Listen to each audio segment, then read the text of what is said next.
Praise Lord. आप सबको जय मसीह की एक और बार पाम क्रिस्टियन मिनिस्ट्रीज की ओर से आप सभी का स्वागत है। आशा करती हूँ आप सब आनंदित होंगे, आशीषित होंगे। आइए वचन में जाने से पहले हम प्रार्थना में जाएं। Hallelujah hallelujah hallelujah. सर्वशक्तिमान स्वर्गीय पिता, हम आपकी हुजूरी में आते हैं। हमें अपने लहू के बाड़े में बांधिए प्रभु जी। अब तक चलाया, आगे भी चलाने में आप सामर्थ्य परमेश्वर पिता। हम अपने आप को आपकी हुजूरी में लाते हैं परमेश्वर पिता।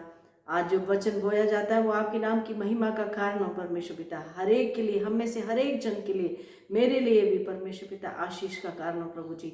हालेलुया। जितने भी लोग हमारे वीडियोस को देखते हैं, सुनते हैं, आप उन्हें बहुतायत से आशीषित करें, ब्लेस करें, उनकी प्रार्थनाओं को सुने, उत्तर दे परमेश्वर पिता, और उनका जीवन आशीषमय हो परमेश्वर पिता। प्यारे प्रभु जी, वचन की सेवकाई आशीषित होने पाए, सब बातों को आपके बहुमूल्य हाथों में देते हैं।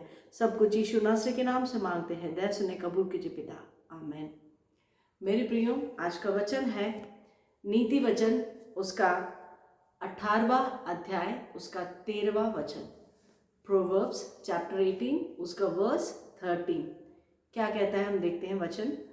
जो बिना बात सुने उत्तर देता है वह मूर्ख ठहरता है और उसका अनादर होता है। हाँ मेरे प्रियो, कई बार हमारे जीवन की भाग दौड़ों में, हमारे जीवन की परिस्थितियों में, कई बार हमारे जीवन में ऐसी अवस्थाएं आती है कि हम जाने अनजाने में किसी को भी हर्ट कर देते हैं। मेरे जीवन से भी परमेश्वर ने इस ये वचन के द्वारा बात करी, इसलिए मैंने सोचा मैं इस वचन को शेयर करूं।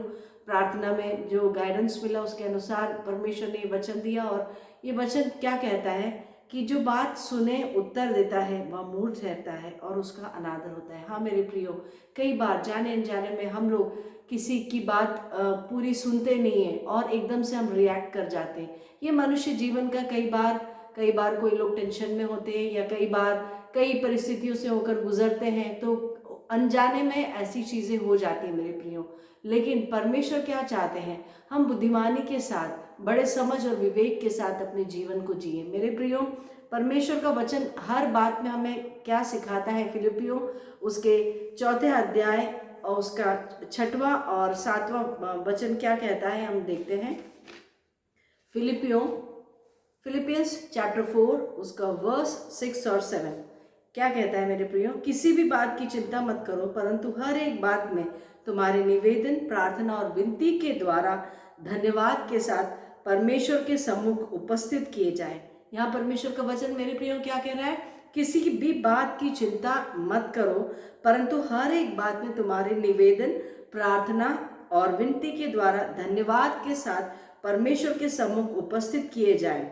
मेरे प्रियो, हमारी हर चिंताओं को, हमारी हर बातों को, हमारी हर एक परिस्थितियों को परमेश्वर के ऊपर डालना है और हमें निश्चिंत रहना है। तब परमेश्वर का वचन 7वें वचन में क्या कहता है, तब परमेश्वर की शांति जो सारी समझ से परे है तुम्हारे हृदय और तुम्हारे विचारों को मसीह यीशु में सुरक्षित रखेगी। मेरे प्रियो, जब हम अपनी सारी चिंताओं को, परेशानियों को, हमारी परिस्थितियों को परमेश्वर के ऊपर डाल देते हैं, तो परमेश्वर हमें अपनी शांति से भरते हैं और हमारे विचारों को, हमारे जो विचार हैं वो मसीह में सुरक्षित रहते हैं। मेरे प्रियो, हम मनुष्य हैं, हमारे जीवन में कई बार कई प्रकार की चिंताएं और कई प्रकार के विचार आते हैं, लेकिन जब हम परमेश्वर के ऊपर हमारी परिस्थितियों को डाल देते हैं तो परमेश्वर हमारे विचारों को सुरक्षित। कई बार कई लोग मैंने देखा है, फ़ोन पे भी कई बातों को सुनते हैं और जब वो सामने वाले से मिलते हैं तो उन्होंने कुछ बात को सुनकर और वो बात को वो लोग सामने वाले के ऊपर रिएक्ट कर जाते हैं। मेरे प्रियो, कई बार हमारे जीवन में ऐसे ही होता है, हम पूरी बात सुने बगैर सामने वाले के ऊपर पूरा दोष मढ़ देते हैं या सामने वाले को हम गलत ठहराते हैं। और हो सकता है कई बार वो व्यक्ति गलत नहीं हो, लेकिन कई बार ऐसा हमारे द्वारा अनजाने में हो जाता है। ये जीवन में हर एक व्यक्ति के साथ ऐसा हो सकता है मेरे प्रियो। कोई भी परफेक्ट नहीं है आज मेरे प्रियो। एक कहानी के द्वारा मैं आपको बताना चाहूँगी कि कैसे एक व्यक्ति के जीवन में, एक बच्चे के जीवन में, वो एक सर थे, एक गांव में स्कूल के सर थे, और अचानक से वो देखते हैं कि उनकी क्लास से बहुत शोर होता रहता है। वो अचानक से आते हैं, सुनते हैं और शोर देखते देखते कि आपस में कुछ बच्चे लोग लड़ रहे हैं, और अचानक से वो एक बच्चे को पकड़ते हैं और उस बच्चे को बहुत बुरी तरह डांटते और मारते हैं, और उसको सबके सामने उसकी बेइज्जती करते हैं। इतना उसको इंसल्ट करते हैं और वो बच्चा बहुत टूट जाता है, निराश हो जाता है और वहाँ से चले जाता है। फिर अचानक क्या होता है, दूसरे दिन जब वो ऑफिस में वो सर बैठे रहते तो एक बच्चा बड़े डर के साथ वो सर के पास आता है और वो बताता है सर को कि सर एक्चुअली वो सर की वो बच्चे की गलती नहीं थी, एक्चुअली वो बच्चा तो वहाँ पे लड़ाई झगड़ा ठीक करने के लिए सबको शांत कराने गया था, लेकिन शोर की वजह से उसकी आवाज़ कोई सुन नहीं पाता और गलती में जो जिसकी गलती नहीं थी आपने उसको डांट दिया। तो सर को बहुत दुख होता है, बहुत तकलीफ होती है और वो अपने आप में बहुत दुखी होते, निराश होते कि मैंने ये क्या किया, बगैर सोचे समझे सुने उस बच्चे के ऊपर मैंने अपना पूरा गुस्सा निकाल दी। बाद में उन्हें समझ में आती है बात और वो दूसरे दिन सबके सामने उस बच्चे से बोलते हैं कि बेटा मेरे से गलती हो गई, मेरे को अभी समझ में आया कि तुम्हारी गलती नहीं थी। तो मेरे प्रियो, ऐसी अनजाने में कई बार हमारे जीवन के द्वारा ऐसी कई बातें हो जाती है जो हम गुस्से में आके या टेंशन में आके, या हमारी गलती नहीं होती है, उन सामने वाले की गलती नहीं होती, बाद में हमें मालूम पड़ता है। और कई बार हम लोगों की कुछ पुरानी बातें, सालों पुरानी बातों को लेकर उनको ऐसा ऐसा बोल देते हैं जो हमारे लिए भी और सामने वाले के लिए भी बहुत दुख का और निराशा का और जो उनके जो चरित्र को जो ठेस पहुंचाने वाली बात हमारे द्वारा हम कह जाते हैं मेरे प्रिय। इसलिए परमेश्वर क्या चाहते हैं कि हम अपने विचारों को मसीह यीशु में सुरक्षित रखें और हर बात को हम, कभी कोई कहता है, कभी बोलता है या हम फोन पे सुनते हैं, तो हम बड़ी समझदारी के साथ सामने वाले व्यक्ति की बातों को सुने और समझें मेरे प्रियो। और कभी भी रिएक्ट करने के पहले परमेश्वर क्या चाहते हैं कि हम उस बात को समझें। परमेश्वर का वचन कहता है यहाँ पर मैथ्यू 7 और 7 के मैथ्यू उसका 7वां अध्याय उसके 12वें वचन क्या कहता है, इस कारण जो कुछ तुम चाहते हो कि मनुष्य तुम्हारे साथ करे तुम भी उनके साथ वैसा ही करो। मेरे प्रियो, हो सकता है कि सामने वाला इतना गलत नहीं हो या आप गलत नहीं हो, लेकिन हमारा रवैया हमेशा कैसा होना चाहिए कि जैसा हम चाहते हैं कि सामने वाला हमारे साथ कैसा बिहेव करे तो हमारा भी बिहेवियर वैसा ही रहे। परमेश्वर ये चाहते हैं। परमेश्वर का वचन यहाँ क्या कह रहा है, मैथ्यू 7 उसके वर्स 12 में, इस कारण जो कुछ तुम चाहते हो कि मनुष्य तुम्हारे साथ करे तुम भी उसके साथ वैसा ही करो।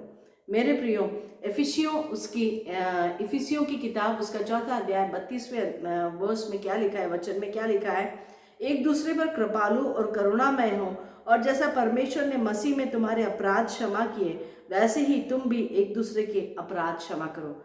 यहाँ पे एफिशियंस 4:32 क्या कहता है, एफिशियंस 4 वर्स 32 क्या कहता है कि एक दूसरे पर हमें कृपालु होना है और एक दूसरे के अपराधों को हमें क्षमा करना है। मेरे प्रियो, जब हम एक दूसरे के अपराध को क्षमा करते हैं तब मसीह की जो शांति, जो समझ से परे है, वो हमारे जीवनों में आ जाती है मेरे प्रियो।